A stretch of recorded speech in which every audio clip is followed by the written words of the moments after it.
Our next session is going to be on expanding and equipping the conservative movement.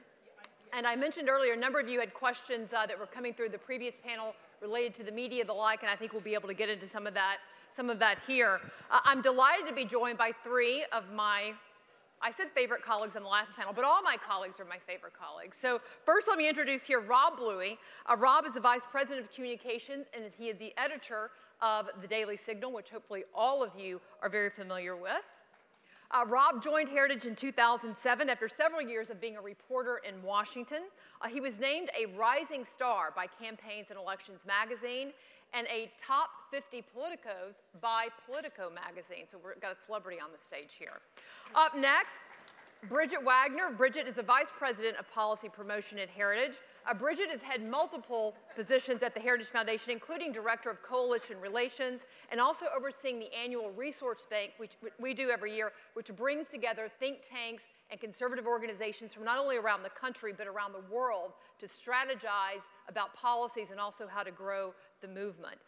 She serves as a trustee on a number of boards, including the University of Dallas and including the State Policy Network Foundation. Bridget Wagner. Last but not least, Tim Chapman. Tim is the Executive Director of Heritage Action. Tim was actually a co-founder of Heritage Action back in 2010 and served as its first Chief Operating Officer. Tim is a veteran of Capitol Hill and also the Heritage Foundation, where he served as the Chief of Staff to our former President, Ed Fulner. Thank you, Tim, and welcome. So, Rob, each of the folks here has a presentation that's going to talk about the different areas that they actually are working to both expand the movement, but also to equip the movement that's already there. We're going to begin with Rob, who's going to talk first on the media front. Rob. Thank you, Genevieve, and thank you all. It's an honor to be here again with you at President's Club to talk about how we are expanding and equipping the movement. And this really started for me even before I came to the Heritage Foundation. Genevieve mentioned I was a reporter in Washington, and I was actually doing a story when I was working at Human Events, the conservative newspaper, when my editor gave me an assignment, and he said, I want you to do a story about the Heritage Foundation and its founder, Ed Fulner. And so Dr. Fulner and I had the chance to do a phone interview, and he said something to me on the phone that day that has stuck with me to this day. And you heard it actually from our chairman, Barb Van Andel Gaby at lunch. He said, for conservatives to be successful, we need to add and multiply, not divide and subtract. And that's really the guiding principle that we use in the communications department at Heritage, and hopefully what you'll see in these slides. So chances are, if you've watched Fox News, CNN, or MSNBC in the past few weeks, you've seen somebody from the Heritage Foundation on your TV. Kelsey Harkness, who was on the stage earlier today, was in New York yesterday morning on Fox and Friends, just one of the most recent examples that we have. And we find that it's really important to do these interviews, place op-eds in newspapers, make sure that our experts are being quoted by major publications so that millions of Americans are exposed to the ideas that we care about at the Heritage Foundation. And that happens each and every day in the work that we do. We have an experienced team here in Washington, regional media associates based across the country, and their job is to make sure that not only the influencers in the nation's capital are learning about the Heritage Foundation, but in state capitals and local communities, they're finding out about us as well. But this year, I'm excited to report about different things we're doing, and you heard some from Dr. Holmes in the last session. In this summer, I had the chance to accompany Mrs. James, our president, to Marie Claire magazine. I think this was probably the first time a conservative had set foot in the Hearst building in New York City. I am not joking. They were shocked by some of the things that she was saying, but here she is. And again, Marie Claire magazine, not a place you'd traditionally find conservative ideas, and here's the Heritage Foundation reaching new ground. A few weeks later, she was at the National Association of Black Journalists Convention in Detroit, talking to people like Roland Martin, who you see here on the screen. And again, they welcomed her. They welcomed Heritage because they are not exposed to these ideas, and it's so refreshing to see this change of heart and the work that we're able to do. Now, when we're not working with the media, we're trying to take our message directly to you, because we've found at Heritage that sometimes you have to bypass the media because of the bias and other issues that you encounter almost on a daily basis.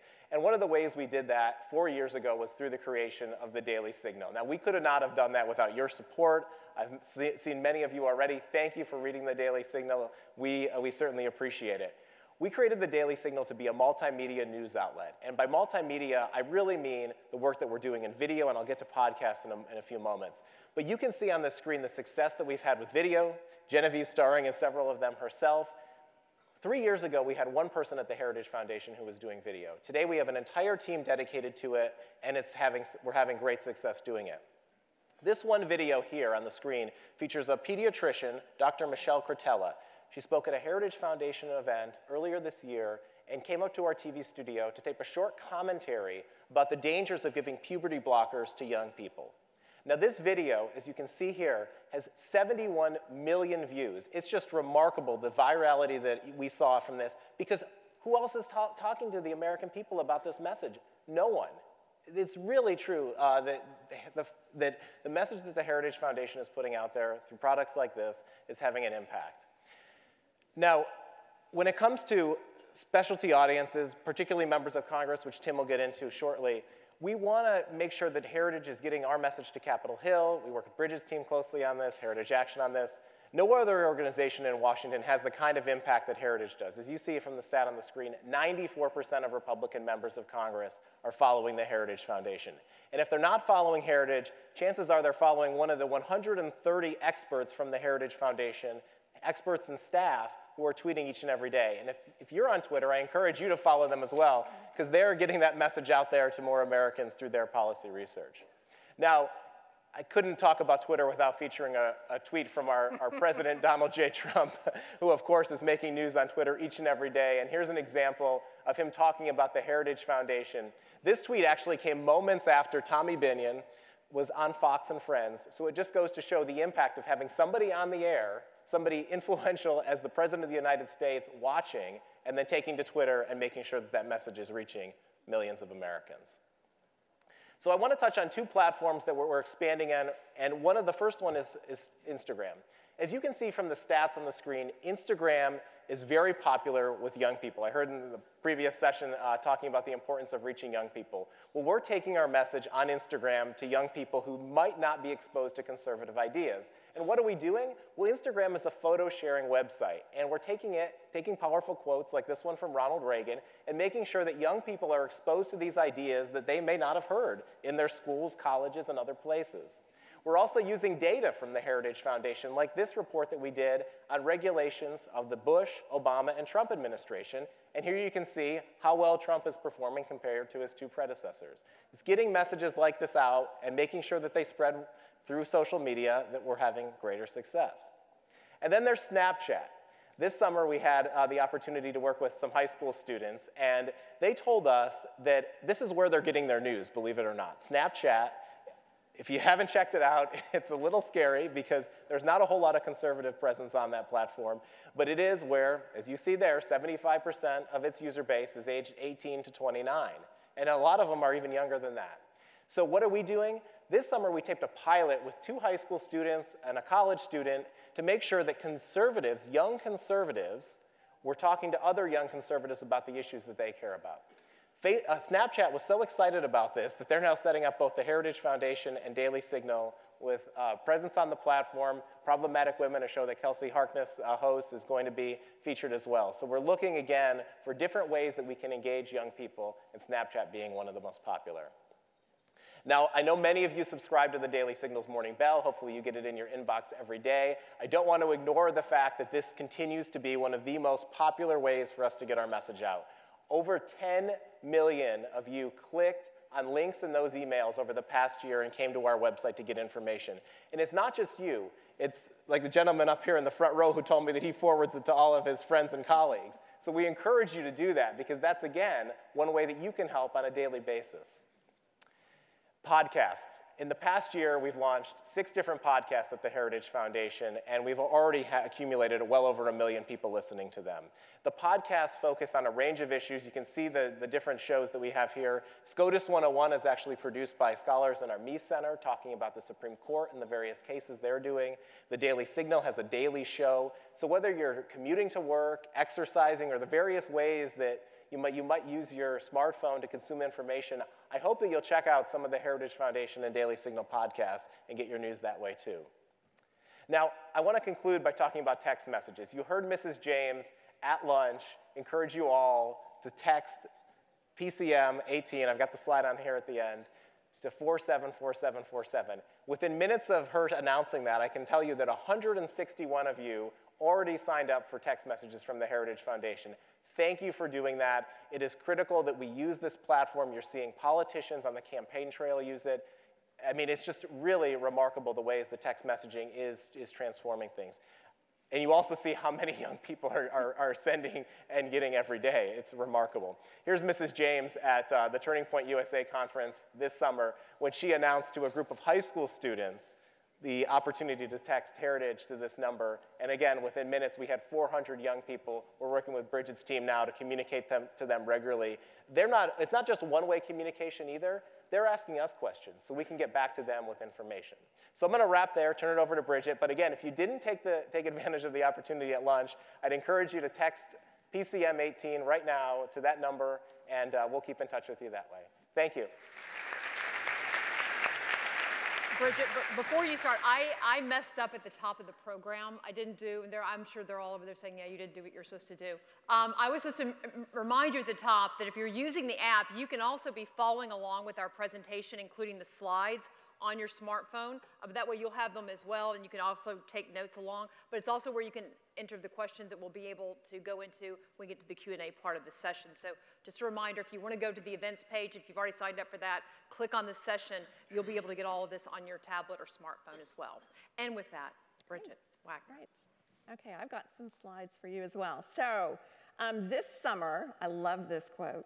This summer, the Huffington Post warned, conservatives have built a recruitment, retention, and leadership development apparatus that dwarfs that of the left. Awesome. The article was titled The Right-Wing Millennial Machine, and I had in my notes to tell you all to give yourself a hand. I'm so glad I didn't need to tell you. Many of you are supporters of our phenomenal internship and Young Leaders program, and I know many of you in this audience are also supporting the more than 60 leadership development programs across the conservative movement that we partner with daily. So I want to thank you. You have a number of our fall interns with us here at this meeting. I hope you have a chance to speak to them directly.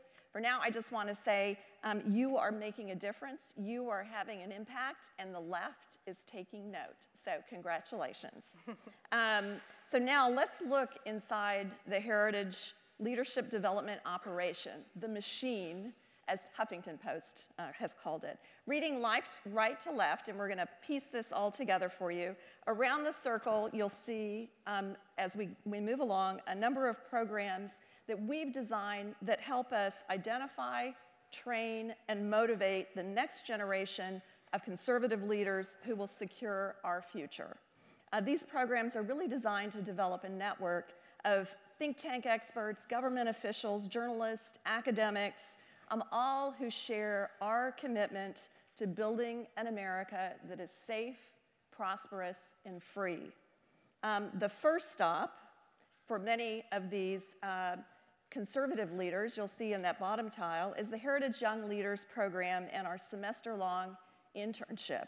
Now, the internship includes first principles lectures, skills training, and one-on-one mentoring. Some very important mentoring goes on at the Heritage Foundation, and even after they leave, our alumni continue to be mentored by Heritage staff. The second tile that you'll see there, the job bank, provides additional skills training and networking, and our job bank places annually more than 100 qualified conservatives all across the conservative movement. We also help place and train congressional staff in key offices. This year, 350 staffers took part in 6 different congressional fellowship programs. Our 9-month Heritage Congressional Fellowship, or HCF, is really the entry point for junior House and Senate staffers. They learn about conservative policy and congressional procedures. This really provides them the nuts and bolts they need to be successful staffers and effective advocates. Last month, I'm really proud to say, that we graduated 81 staffers, the largest class in the 15-year history of this program. Thank you. One graduate of that program wrote, "There is nothing else like this on Capitol Hill." So these programs are really highly valued, and we really appreciate your support that makes that happen. Next, moving along the circle, candidates and conservatives know they can turn to Heritage to learn more about the issues and the policies that are being debated in Washington. This year, our congressional outreach team briefed more than 70 candidates who are running for office. And after their election, our new members' orientation, the conservative members' conferences, and the one-on-one briefings will continue to build those strong relationships. Next around the circle is our executive branch outreach. Many of you are familiar with our mandate for leadership. This is the blueprint of policy recommendations that we have provided new administrations over the last probably 3 decades. And of course, we do ongoing policy consultations with the administration as they're in office. Our experience has demonstrated over and over again that putting the right people in the right place, in these right positions, is really critical to achieving policy success. And that's what we mean when we say, you may have heard the phrase, people are policy. That's what we mean. The right people in the right position is really critical to policy success. And that's really why our board, the Heritage Board, made the decision to work alongside the Trump transition team. And through our Restore America project, some of you have heard of that, and the ongoing work of our job bank, we have placed 250 conservatives in this Trump administration. 100 of those have been alumni of Heritage programs, so 250 conservatives that Heritage has placed in the administration. Thank you. So what's the result of that? In the first year, you saw a slide a little bit earlier, the first year of the Trump administration, they embraced 2/3 of the recommendations that were made in the mandate blueprint. And the result, earlier this year, the University of Pennsylvania ranked Heritage #1 for impact on public policy in their 2018 Global Go-To Think Tank Index. So that was a result of the impact, that was a result of the activity in impacting the Trump administration. So the last stop on this circle is really where it all comes together. Our regular working groups and briefings bring the leaders that we have worked with and identified in congressional offices and all across the conservative movement together as the policies are being drafted and are being debated in Washington on Capitol Hill. So you might ask, for more than 40 years at Heritage and for many more years across the conservative movement, we've invested in these leadership development programs, and what's been the impact? Conservatives have certainly authored best-selling books. We are tops in the media charts, won elections, turned economies around, and of course, we won the Cold War. So no small victories there. But as Ed Fulner says, and we all have this ingrained, I think, in our memory banks, in Washington, there are no permanent victories or permanent defeats. The left doesn't stand still, and neither can we. So the country is divided, as we have been hearing. The Gallup poll that was released this summer shows that 51% of 18 to 29-year-olds favor socialism over capitalism. The media, our universities, and of course the popular culture are actively promoting the concepts of identity politics and victimhood. And why?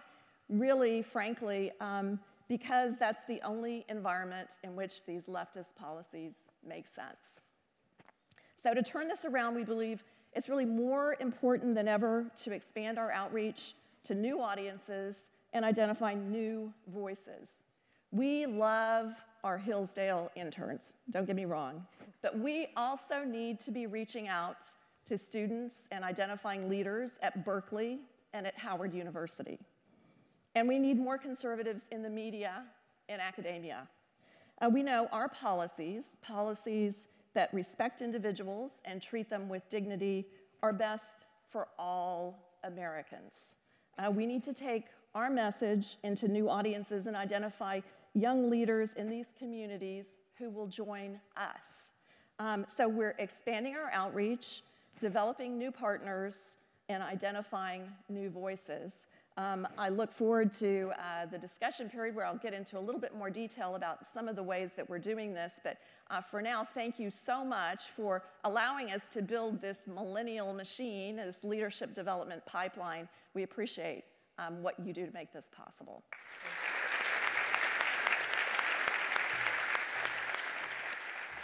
All right, thank you. I was going to say we need to add a couple more programs to make the circle complete, right?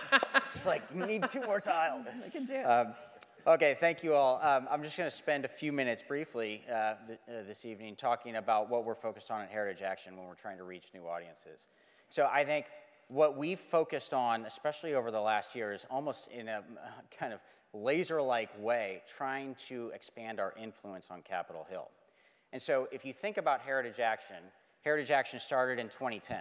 In 2010, when we came into existence because the Heritage Foundation was tired of losing a lot of fights, tired of getting rolled on Capitol Hill when we had won the intellectual fight, but we had not won the battle of power politics. And so we thought we needed an organization that would come into Washington and hold members of Congress accountable, make sure that Republicans especially would live up to the promises that they had made to the voters. And so in our first 6 years, from 2010 to 2016, while the presidency was still Obama's, we focused a lot on accountability. And what we did is there's a massive list of bad pieces of legislation that, working together with the scholars at the Heritage Foundation, we were able to stop. And they were big victories for us. And then something happened, 2016, and President Trump won. When he won, it became very clear to us that we needed to develop new sets of tactics as well. Because accountability and stopping bad pieces of legislation is a certain skill set that we got very good at. But then you also have to develop a skill set when you have a president like Donald Trump and the House and the Senate that allows you to cobble together 218 votes in the House and 51 votes in the Senate and get it passed by the president and signed into law. And so we've been focusing on that very much here. Now, one of the other thing that's happening is that new focus is happening at Heritage Action at the same time as we're having significant transition at Heritage Action. My colleague and former boss and good friend Mike Needham is now on Capitol Hill working for Marco Rubio. One of our top executives at Heritage Action, Dan Haller, went to work for Marco Rubio as well. We've had some churn underneath that. So I came in May. And then I was very lucky and fortunate to be able to bring back a Heritage Action alumnus, Jessica Anderson, who built our grassroots program.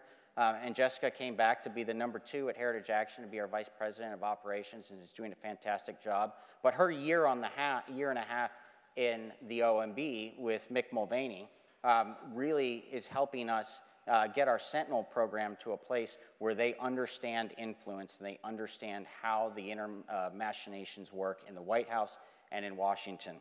And so we're going through a bit of a transition, but it's a really important iteration. Ed Fulner used to always say, you got to iterate while you're on top. And creating Heritage Action was actually an iteration while we were on top. Heritage always does this. Heritage is always trying to think, how can we change to be better? How can we change to be more influential?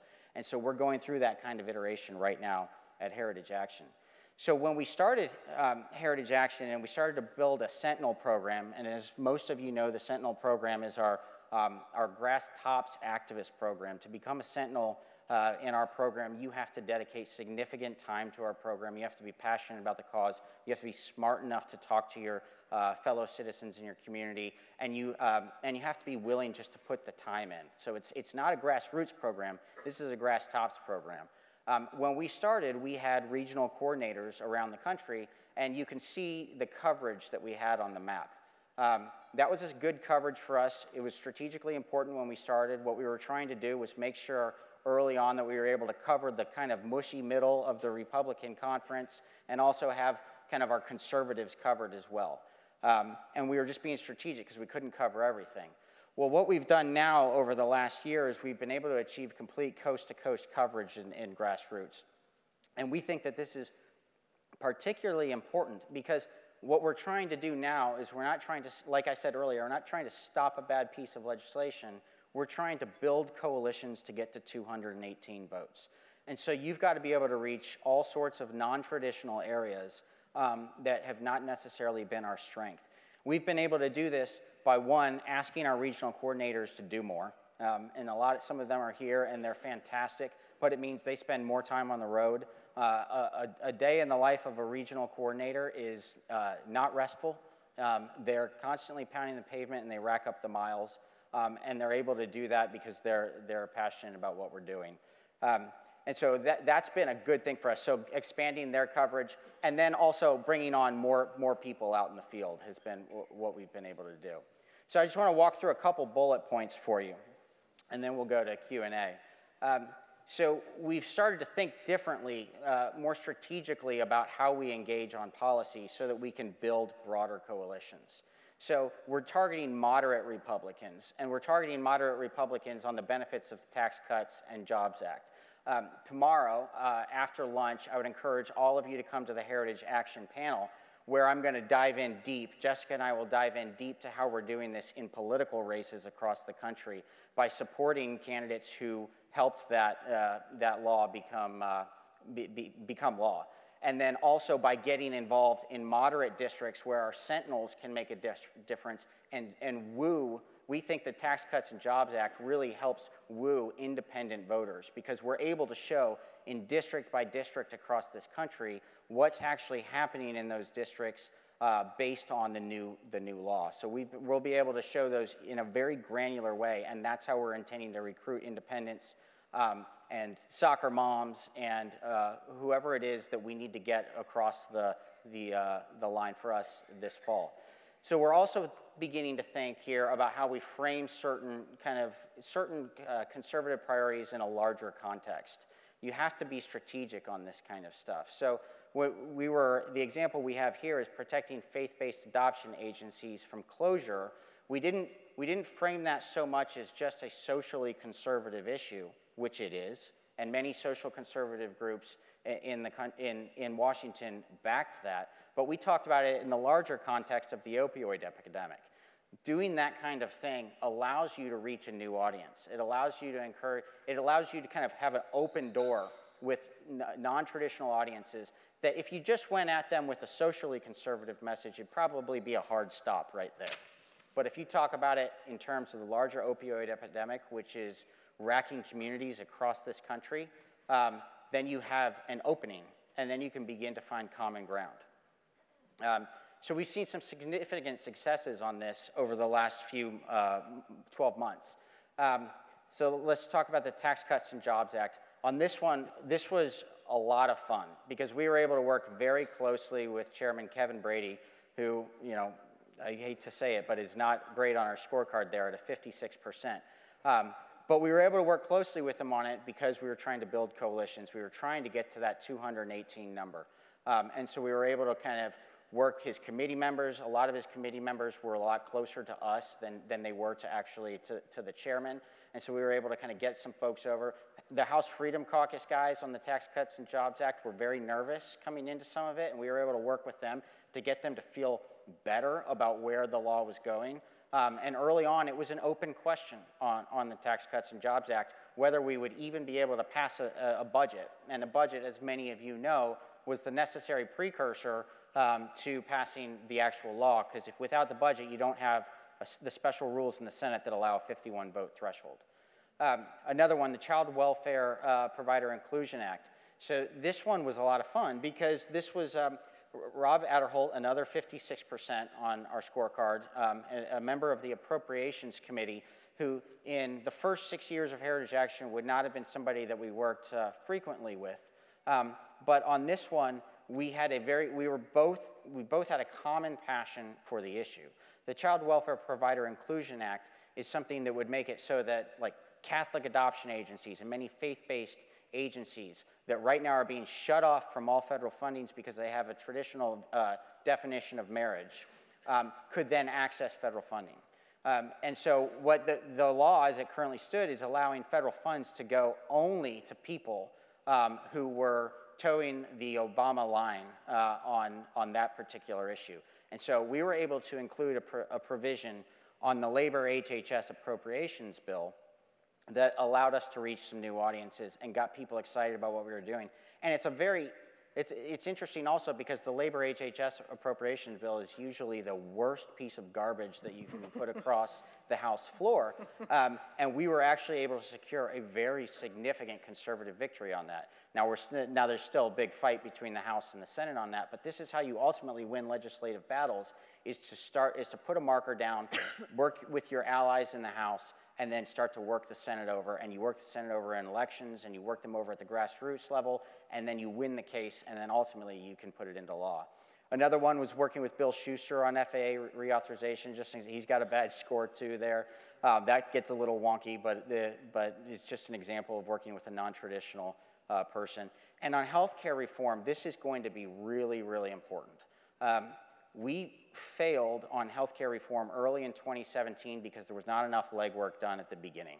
And we didn't pay enough attention to the Senate in particular. And that was a failure, I think, on the conservative movement, the Republican Party. We learned some lessons. And so what we've decided to do is to make sure that when this comes back up, we know where they are. We know where Lindsey Graham's going to be. We know where Bill Cassidy is going to be, Ron Johnson, all of those folks. We've been working very closely with Susan Collins to make sure that she understands what we're doing on this. And we've put together a piece of legislation that has the framework right now for something that I believe can garner 51 votes in the United States Senate. And so this could happen actually soon, and it needs to be on the forefront of your minds because there is a court case moving through Texas right now that is now challenging the constitutionality of Obamacare based on Roberts' ruling that it was a tax, which has now been invalidated. That could pop any time between now and the election. And if it does, something's going to have to happen if Obamacare gets struck down.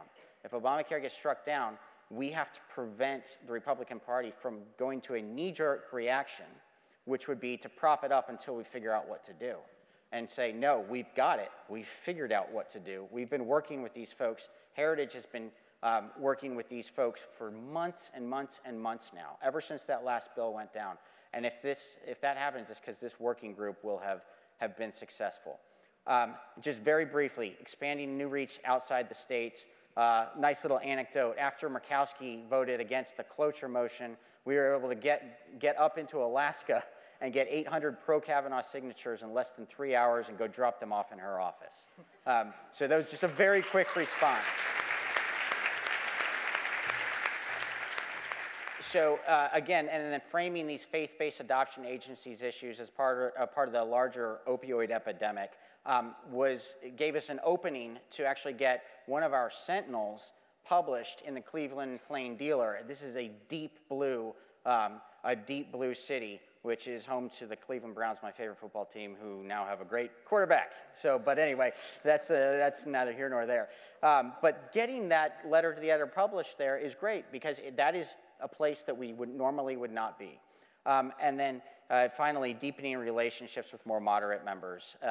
So in August, we were able to set up, because of the work I've just described, we were able to set up meetings in districts all over the country with some of these more moderate Republican members who had before this wondered about, how should I deal with these sentinels in my district? But now we're developing really positive relationships with those sentinels in the district. So to summarize, all of this is about trying to broaden our influence, trying to be ready to be able to cobble together 218 votes for the kinds of things that we all want to do. And again, come tomorrow, so we'll talk about how we can hopefully hold the House and do this kind of stuff in 2019. Thanks. Thank you, Tim.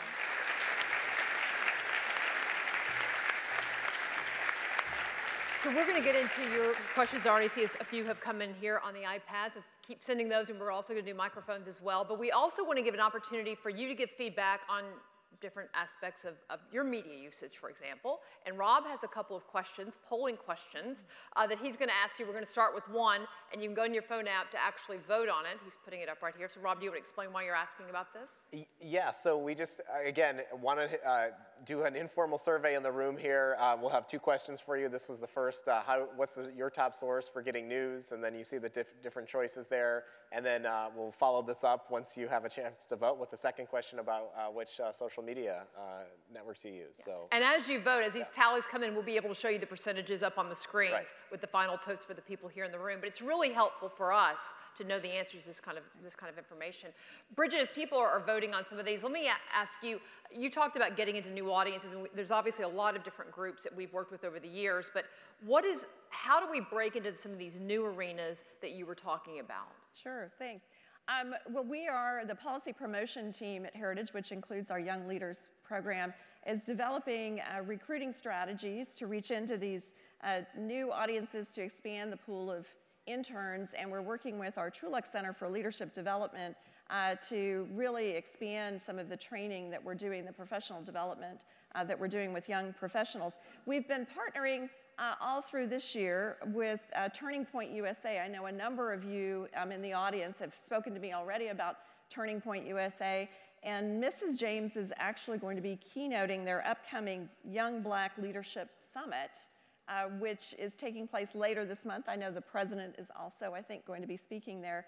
So reaching into new partnerships and new audiences. We've launched also a campus liaison program. So back on campus, we've got students who have relationships with Heritage who are identifying speaking opportunities to get Heritage experts on campus and identifying great professors who can be kind of scouts for terrific young leaders that we should be working with at Heritage. And our intern alumni are becoming ambassadors for us. So they are on the ground and building the networks for Heritage on their campuses. Our goal really is to develop, the next generation of leaders from all across the country and from all communities. And I would love to hear from you all during the break or over dinner over the course of the next day or so about programs you're supporting, young leaders that you have identified or that you're familiar with. We'd love to begin to include them in our network as well. Great, thank you. Rob, you're looking at some of the things here on the social media sites that people use the most. Are any of those surprising based on the numbers that we know about most of our readers and viewers? No, it seems quite accurate. For those of you who are on Facebook and you're not seeing Heritage or the Daily Signal, I would encourage you to go to those pages, facebook.com/Heritage Foundation, facebook.com/The Daily Signal News. There's a little drop-down menu you can put See First, and that will make sure that those pages show up first in your news feed. And that way, no matter how often Facebook changes its algorithm, you will continue to see the Heritage Foundation and Daily Signal. A follow-up on the social media point here, because I had a couple of people come up between this session and the previous one asking about the shadow banning and all the things that we see happening, whether it be Facebook or Twitter, and then blocking conservatives and conservative feeds. How big of a problem is that really? I mean, you and your team engage with Facebook and Google and Twitter on a fairly regular basis. Yeah, we do quite regularly. Look, we've been very fortunate not to have experienced any kind of suppression of our content.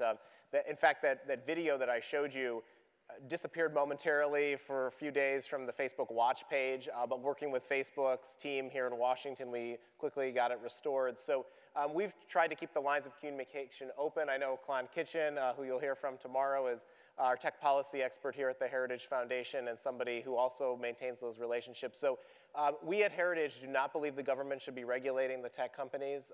We think that that's going to create challenges, greater challenges anytime you put the government in charge. But being active and innovative, I think that's the other thing about the Heritage Foundation you've just heard here. We need to be creative in the ways that we get this message out. And so when Facebook changes the algorithm, what do? We figure out a new way to get our message out with that new algorithm change. All right, let's open up the floor to questions. If you have a question, just raise your hand and we will bring a microphone your direction. Oh, right here in the back.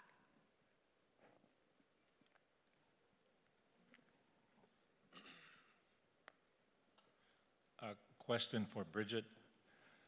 you showed on the screen that Politico calls Heritage a right-wing group. It's not right-wing. Right. It's middle. And the conservative movement needs to promote that like that, because the identity group says right-wing, but we don't challenge that, and I think you should. Right. I think you're right. I think that's the label that they give to us. They want to occupy, we know their policies are not in the middle at all, and they want to occupy or be treated somehow like they are centrist or they are moderate. So that's certainly their label. We don't stick labels on our policies. I think we speak about maybe conservative policies or free market policies. I think free market and free enterprise and entrepreneurship still have very strong positive poll results, even among the 18 to 29-year-olds. So we don't like to stick those kinds of labels on our policies. We do like to have the policies speak for themselves and highlight the results of the policies. So I think that's a great point. Yeah. All right. Another question from the audience? In the back. Oh, there you go. I'm just curious, there's a lot of groups that have had trouble with Southern Poverty Law Association. And has Heritage had any trouble? And if you have not, how do you think you've been able to stay out of their radar or whatever it is? Thank you. Yeah, well, no, we're not on the list, but a lot of our allies are, and probably groups that some of you support, do fall on that list, and Bridget might be able to speak to some of them. One point on the Southern Poverty Law Center that I do want to raise, a great example of impact for Heritage in the Daily Signal was last year when a group called GuideStar, which has a lot of financial information like IRS 990 forms and various things about nonprofit organizations, decided that it was going to use the SPLC designation of hate groups and put a label on those pages. Heritage and the Daily Signal and some of our leaders really went to work and called out GuideStar on that, and GuideStar, within just a matter of days, decided to back away from that and remove and separate itself from the Southern Poverty Law Center. So I think it's something that we're always mindful of. But yeah, it is a threat. And look, there needs to be more investigative reporting. We're doing some of it on the Southern Poverty Law Center. It's a well-funded group, and they have a lot of money and support on the left. I think that's exactly right. I think Rob's point, though, one of the most important points that he made is we really need to reveal this organization for the agenda that it has. I think it has kind of an image, a carryover from its history that is, I think it's gone far beyond today.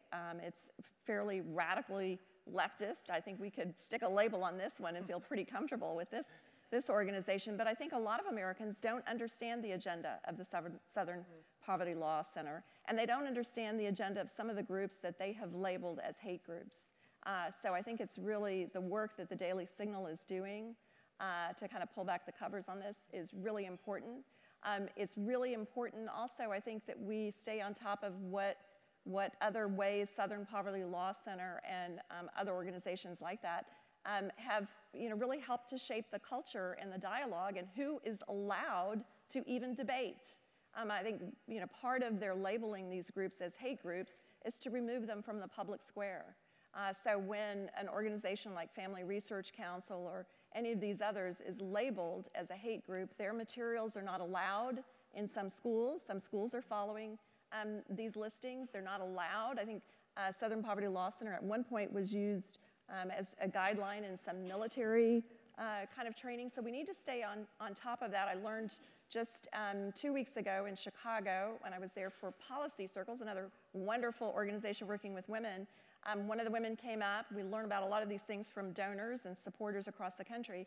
Woman came up and said the Southern Poverty Law Center has a curriculum that they are moving through the schools, and it's in the high schools in the Chicago area, and it's moving into the middle schools. So she's going to be sending us the material for a Daily Signal story. But when you are out in your community, it's really helpful for you to keep your eyes and ears open when you hear about these kinds of programs that are infiltrating the schools or trying to you know, squelch debate or move organizations that are like-minded out of the public square, send our Daily Signal a notice about it. Send a copy of the curriculum. Let us know what is going on across America. As Rob said, they have had incredible impact in just shining the light on what the left is up to. So we really do look to you all to be our eyes and ears on the ground across the country.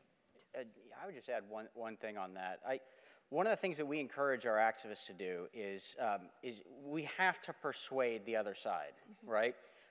And I think a positive development that I've seen over the last, just the last few weeks, frankly, is some liberals coming out and saying what happened to Kavanaugh is a little bit too much. This makes me uncomfortable.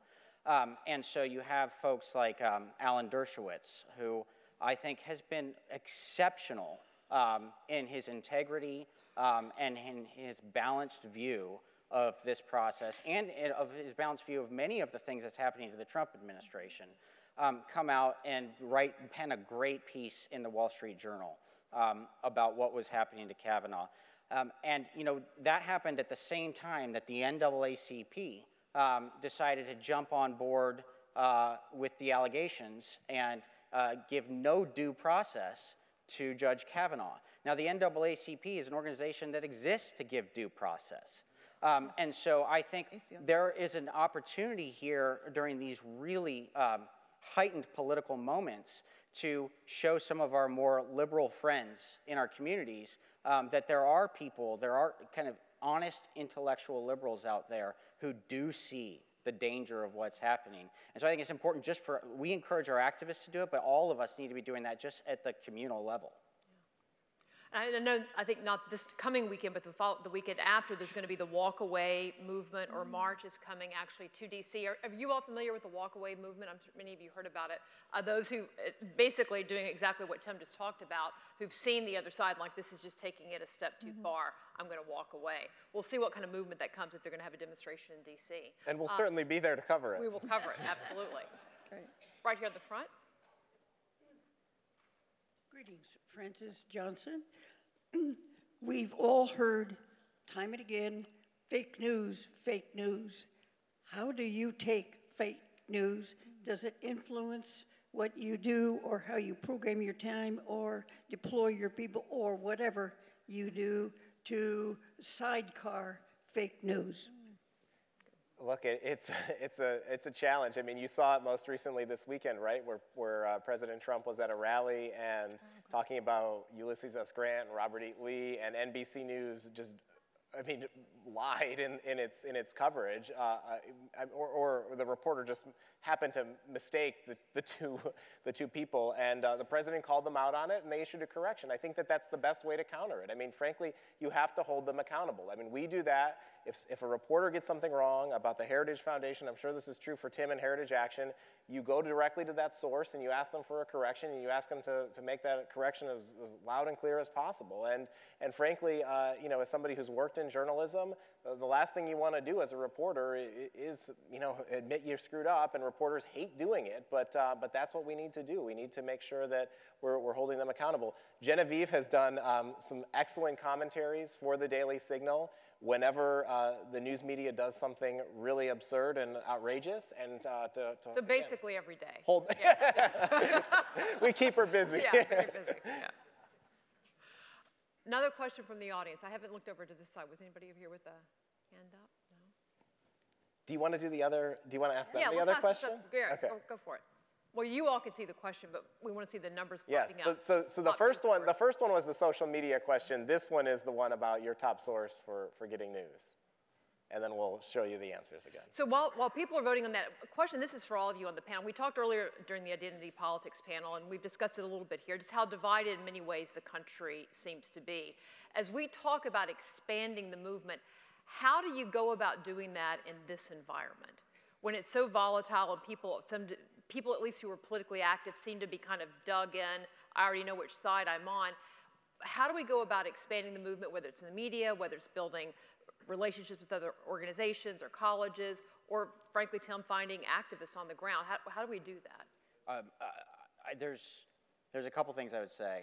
One, I think the policies matter. I think the policies matter a lot, and you need to, one of the things that Donald Trump did that I thought was very interesting, and he did it better than any of the other candidates in 2016, was he kind of put his finger on the pulse of where the American people were, and he kind of moved in some of those directions. And they weren't all conservative directions. And I think he was able to, because of some of his unorthodox policy positions, was able to then bring in Wisconsin voters, Pennsylvania voters, Ohio voters, working class voters that really should be conservatives.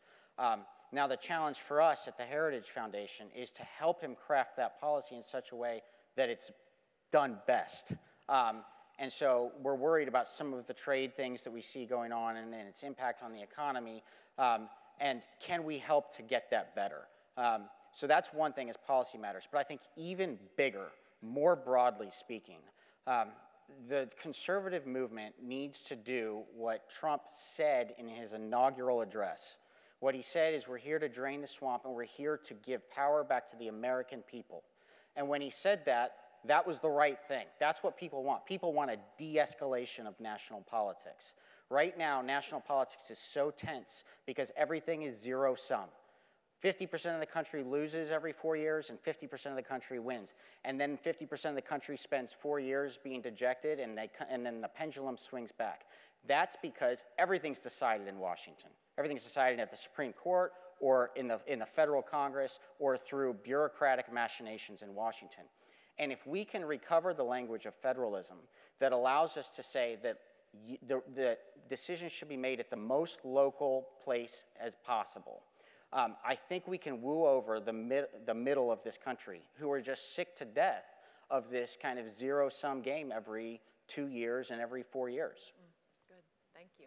I think that's exactly right. I think when we talk about people and not just policies, I think people lend an ear. When we speak about education reforms that empower parents, not unions, when we talk about welfare policies that help people get jobs, don't expand bureaucracies, or when we talk about healthcare that puts power in the hands of the patients, not Washington. I think people begin to listen a bit. I think the idea of this kind of zero-sum game really is because so much power has been concentrated here in Washington. And I think somehow they think that this social democracy, or whatever the latest iteration is somehow going to give them more control. And we really do need to explain to them that that will only bring more power to Washington. That will only grow the size of government that's even further from them. I think, Genevieve, you mentioned the walk-away movement. I think the Kavanaugh, the whole situation has really caused a lot of people to take a second look. Donald Trump, President Trump, is the biggest disruptor in our political system, and that can be helpful to us.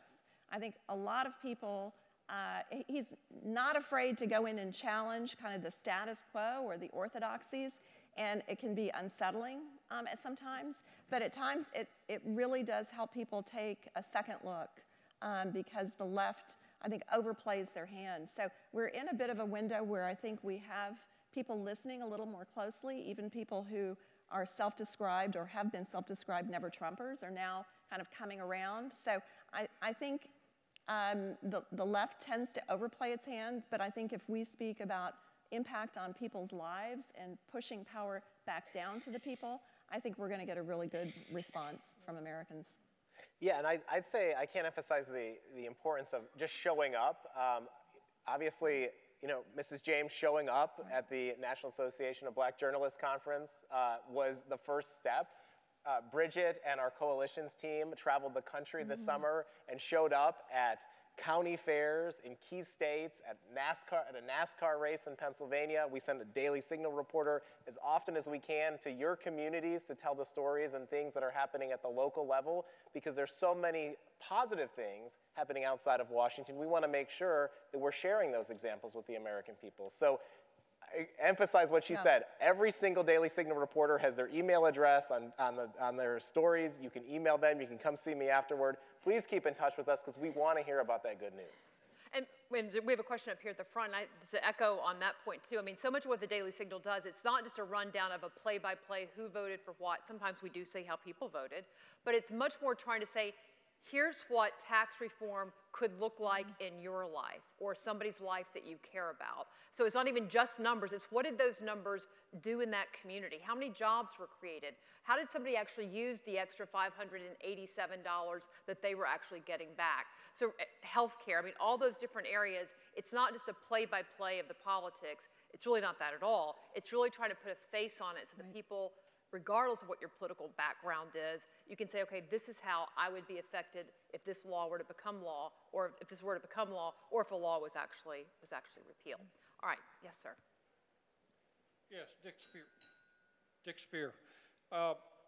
As your slide here shows, somewhere between the plurality and the majority of people get their news from cable news. And right now we have one news network out there that generally is sympathetic to the conservative side, and I think every other news organization out there has a very different view of things. So when the American people see this, if 13 different networks are saying that's all bad and only one saying it's good, it must be bad. So what are you doing, or what can Heritage do to reach out to conservative business leaders to work towards developing additional media sources, perhaps other cable networks, that can counter that and bring balance to the news? Well, there has been an explosion of conservative media within the last 10 years. I mean, we talked a lot about the Daily Signal today, but I mean, you can go down the list, Tucker Carlson and the Daily Caller, the Washington Free Beacon, on One America News on TV, Newsmax. I mean, so there are more sources. Sinclair, obviously, in the local communities is spread far and wide all across our country.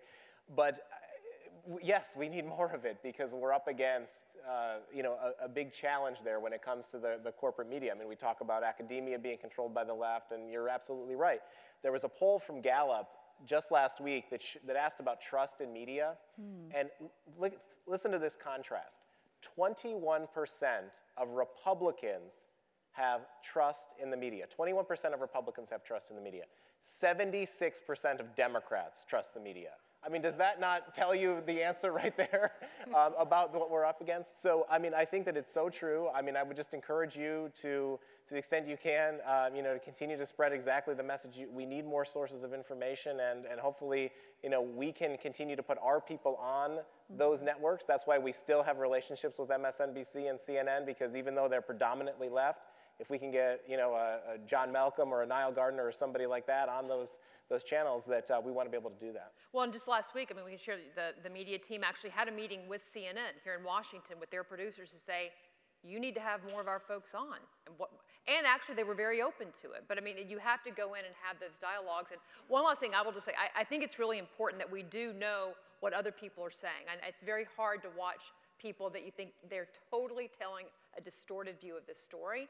But I think it's really important that we watch multiple networks. Because when you're talking to your neighbor, your friend, and they say something, where did they get that wacky idea? Well, they were probably watching the Today Show or some other thing that millions of Americans watch. And millions of Americans who don't go at it with a political agenda, but they're busy just living their lives, raising their families, paying their taxes, and they listen to these things, right? And it's important to know what they're hearing, because I think it helps you then be able to come back better with answers, not in a battle sort of way, but just to know kind of like, oh, I know where they heard that. It just gives you a different angle, I think, when you're talking to people. So maybe 15% of your time. You don't have to do it all day. I do it in the gym in the morning. I watch 10 minutes of this, 10 minutes of this, 20 minutes of this. I know it's tough, but I would encourage you to try and do it. Ladies and gentlemen, please help me thank Tim, Bridget, and Rob for the panel.